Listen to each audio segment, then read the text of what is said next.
माननीय प्रताप जेना महोदय उपस्थित मोर समस्त सांबादिक बंधु माने पृथ्वीर जोठी गणतंत्र को हत्या करा जाइछि सेठी विद्रोह सृष्टि होइछि।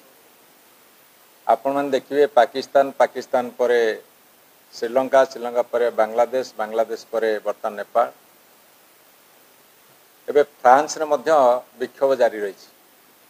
तार कारण होछि गणतंत्र को जिते कुठारघात करा जाए सेते बेले विप्लव जन्म निए। आज भारत वर्ष रे ओडिशा भली एक राज्य रे भारतीय जनता पार्टी जिते शासन करुछि ठीक सही मुहूर्त रे गणतंत्र प्रति गभीर कुठारघात होइछि। से कुठारघात कौन जिते बेले 73तम संविधान संशोधन करागला जो कथा पे ए भारत वर्षर बहु महापुरुष माने तांकर समस्त चेष्टा ढाली देथिले एवं लड़ाई भी करथिले, जार फलस्वरूप पंचायत राज सिस्टम को ग्रामांचल जो पंचायत राज सिस्टम अच्छी ताको सुदृढ़ करने पे प्रयास करा जायथिला। ए कथा मध्य महात्मा गांधी सबुठारु गोटे बड़ अवदान थिला भारत वर्ष स्वाधीनता संग्राम परवर्ती पीढ़ी पे। जेतेबेले पंचायत राज व्यवस्था को सुदृढ़ करने कथा विभिन्न सरकार पदक्षेप निया जायथिला। विशेषकर ओडिशा रे माननीय मुख्यमंत्री नवीन पट्टनायक समय पंचायत राज व्यवस्था को प्रभुत क्षमता अर्पण करा जाउथला। वर्तमान भारतीय जनता पार्टी सरकार ओडिशा रे समस्त क्षमता को अपहरण करिवार अपचेष्टा करिसंती एवं ताकू गतकाली कैबिनेट मध्य मंजूरी देइछंती।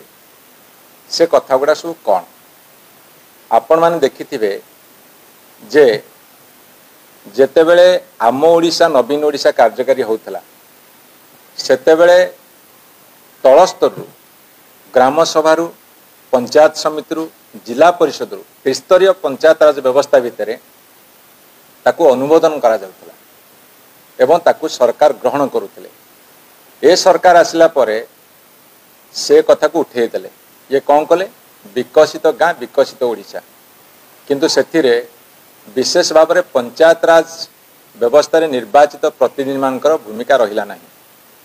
कौन भूमिका रहिला ना जदि ग्राम सभा आसीथिबो पंचायत समिति आसीथिबो ताकू मध्य जिलापाल बदली देवार क्षमता देले। एटा है बड़ कुठारघात पंचायत राज व्यवस्था प्रति। एवं पुणी कौन कहगला ना एमएलए माने 40% सेथिरे तांकर सुपारिश करि परिबे। मु आपण मान को कहि रखे भारतीय जनता पार्टी बहु समय बहुत हल्ला करिसंती जे आमे पूरा राजनीतिक को समस्त क्षमता रखिबो। एबे से कौन कले निर्लज भली तांको निजु को सरकारी ऑफिसर पाखे समर्पी देले। बीडीओ होची एग्जीक्यूटिव ऑफिसर, ब्लॉक रो चेयरमैन होची executive authority, zilla parishad president होउसंती एग्जीक्यूटिव अथॉरिटी, जिलापाल होउसंती एग्जीक्यूटिव ऑफिसर। अथॉरिटी और ऑफिसर भितरे जदि ए सरकार सामान्यतम ज्ञान नहीं ताठ भली बड़ दुर्भाग्य किछि नहीं। तेणु विकसित गाँ विकसित ओडिशा रे एमाने पूरा पंचायत व्यवस्था को तलितलांत करदेले। जिलापाल कथा रहिबो जहाँ यही माने देबे यही सेक्रेटेरिएट भितर लोकसभा भवन भितर जहाँ निर्देश देव ताहा कार्यकारी करिवो। विरोधी दल जो माने विधायक जीतिचंती सेमानकर कथा रहिबो नाही, सेहिते पे स्वतंत्र व्यवस्था कले।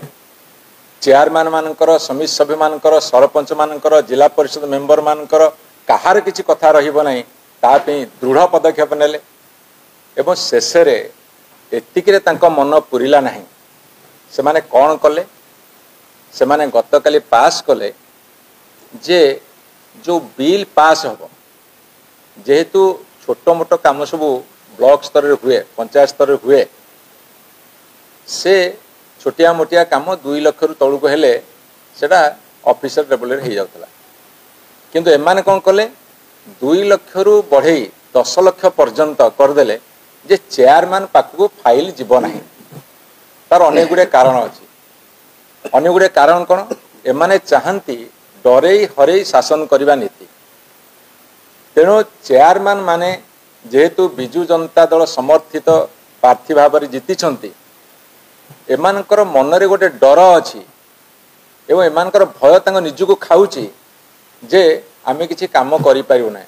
अरे तमे काम एमिति भी करि पारुन कि 5 वर्ष पूरी जीव करि भी पारिबो नाही काहेकि ना तुमर नीति ठीक नाही।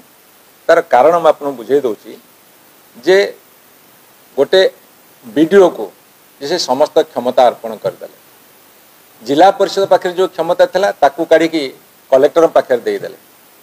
आपण मु कही रखे ये बाबू रास्ता आरंभ है केवल केवल नुहे बाबू रास्ता आरंभ है एवं पछरु रिमोट नियंत्रण करेंगे बीडीओ माने बर्तमान अणनिश्वासी जेई पीडी जो माने चीफ डिस्ट्रिक्ट ऑफिसर तांकोटो आरंभ करी समस्त बर्तमान अणनिश्वासी एवं आपण गणमाध्यम प्रकाश पाई एमानकर एते चाप पड़ुची तांकर छोट कर्मी ठारू आरंभ करी तांकर नेतांग पर्यंत एपरिक एठू सेक्रेटेरिएट भितर मुख्यमंत्री ऑफिस मंत्री ऑफिस सीधा सड़क जेई वीडियो को मध्य थ्रेटेन दि जाउची।